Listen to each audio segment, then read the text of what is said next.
So we all know the legendary shonen Orochimaru was resurrected toward the end of Shippuden and actually lent a helping hand in the 4th Great Ninja War. But what are his motives in Naruto Gaiden?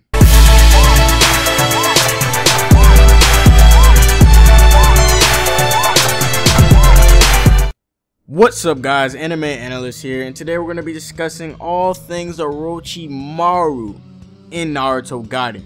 Now I have my friend here, my fellow YouTuber, my fellow analyzer, Don't Lose the Fear. What is up everyone? We got another amazing video here for you today, and I am super pumped to be here and talk about this. Thanks for having me on your channel. No problem. So what is Orochimaru up to? What are his plans? What is he doing? What kind of shit does this man have going on? Don't Lose the Fear here is gonna fill you in on what we're actually gonna be discussing. Alright, so the first thing we want to discuss is, do you think Orochimaru possesses a threat to Konoha and the peaceful state of the village? How does his personality interact with this idea, Anime Analyst? Well, personally, I think that Orochimaru in this state of his life really doesn't pose a threat to the Leaf Village, simply because it's not really intertwined in his motive. The only reason that Orochimaru was a threat to the Leaf Village in the first part and partly in Shippuden was because part of his goal involved learning the secrets of life, and to do that he needed a body that could house his soul, that would let him live long enough to actually get his dream done. So he basically attacked the village as he saw needed to get the resources that he need. But now that he has the Zetsu body, I really don't see that he would need to be the aggressor in this situation, because Orochimaru is really not an aggressive person when you think about it. He just does stuff that needs to get done for his line of work slash dreams. So I really think that Orochimaru is really not an aggressive type person. He's just like kind of a curious, explorative type person who just does stuff for the sake of research, and he's very obsessed with his research to the point where he will do almost evil stuff, but it's not meant to just be done because he's evil, but just for the completion of his task. So yeah.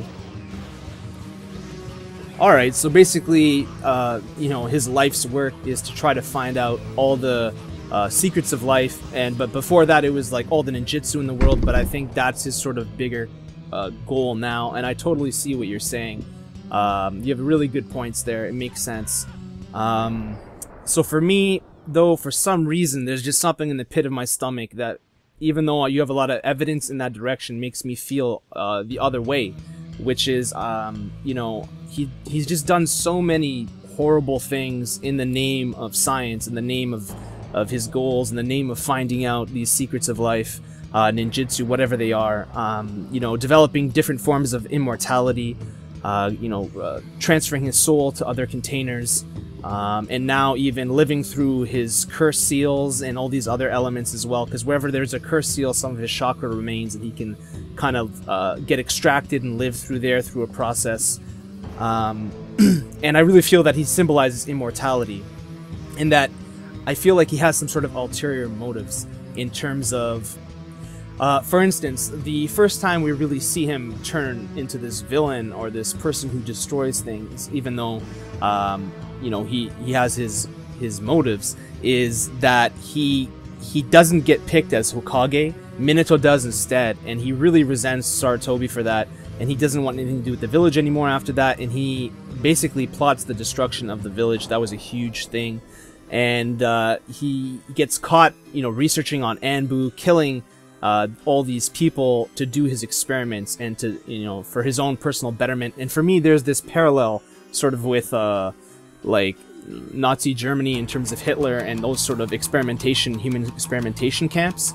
And so for me, I feel like that is what created him into the situation of being an S-class villain and in criminal, and I just find it so difficult that now everything is forgotten. Even though he helped in the ninja war recently, he got the Kages back, he helps Sasuke on his personal journey. I just find it difficult to believe that he's gonna Naruto is gonna go and with Sasuke to find Orochimaru, and they're gonna talk to him again, and kind of like having tea and crumpets or something like this. I just don't. I find it hard to swallow that. Although I do see where you're coming from in terms of him being a sage. So what do you think? Yeah, just like how you said, Orochimaru is basically immortal now. Orochimaru basically has like a god complex where he thinks he's like a higher up being, considering that he's immortal now. Those who are immortal really don't interact with, like, those with that kind of power don't really see the need to interact with weak, like, lower class. I don't know if he still has that god mentality, but maybe he doesn't want to interact with the lower class now that he has the Zetsu body to actually basically contain. He's basically set his immortalness in stone. The only way Orochimaru can be subdued is by sealing. Other than that, like, Orochimaru is basically, he's not really unstoppable, but he's gonna have a strong, he has a strong life presence. I'm gonna just say that. And I feel that he's not really a type of person who just likes to dig his, I mean, he likes to dig his head and everything, but at the same time he's like a watcher, an observer. He's just there to observe from wherever he observes from, and basically, yeah, so I don't think he'll have a problem with Naruto and Sasuke coming to him for information, because that's what he's valuable for. That's why he's important to them, because he knows a lot of the secrets of the world that they live in, and Orochimaru is basically like a resource outlet for them. That's easy for them to get information other than like books and stuff like that. Alright, fair enough, that makes sense. So basically he's a valuable resource, he has a lot of knowledge, and they can basically go to him for consultation. But for me, I feel like once you're, I feel like once you're a criminal, then you're sort of, a lot of Naruto, there's been, blood prison and all these sort of things where people are criminals, and I just feel like that aspect of society doesn't necessarily go away. I find it difficult to believe that he's just been exempt from all his past crimes, right? So, I mean, it's not that he's exempt, it's just that they're not really thinking about him, since if he lived in a Leaf Village, if he wanted to come back to the Leaf Village, I could see them trying to prosecute him for his crimes, even though they weren't in the name of being evil, they were just in the name of science, but that doesn't make them not crimes. So I'm just saying, he doesn't want to be bound by any type of village. He just wants to be by himself. He doesn't want any chains keeping him from experimenting and shit like that. So I mean, Sasuke and Naruto shouldn't really care about Orochimaru as long as they're not fucking with the Leaf Village. Like, if you started fucking with the Leaf Village, of course Naruto would come after him, but in terms of not staying in his own lane, they're not. I don't really see the purpose of chasing down a legendary Sharingan to enforce justice on him for, like, I don't know, he just seemed like he doesn't pose that much of a threat. I don't know. Alright, fair enough. Okay, and that's kind of the part that I just think about, and that I'm personally unsure about. I think that what you said very well could be true, and that is going to be how it will be in Gaiden and future Naruto episodes, if there are any, or manga. But at the same time, for me as a viewer, when I'm reading the manga and watching the anime, I obviously have a lot of emotion for this character and the things that he's done. He's created a, sort of like hurricane of problems. He's done a lot of atrocious acts, and I find it difficult to see him changing roles. But the way I do understand what you said about him thinking that he's sort of like a god and that they're beyond him. So I think that could be a potentiality there as well. Because, like, I think it was Madara or some other person, they said, oh, I'm not going to deal with a fly or something like this, so people beneath them, like, I could totally get that. But I just still think that, so some things that make me question this are when Sasuke revives Orochimaru and takes him to go to the Edo Kages to revive them as well. through the Death Reaper mask and summoning the Death Reaper as well and slicing open his belly to getting them out. Hashirama ends up being free of this Edo Tensei control, and although the others are completely under that control, and Orochimaru says that he better tread lightly. There's something about that that makes me feel like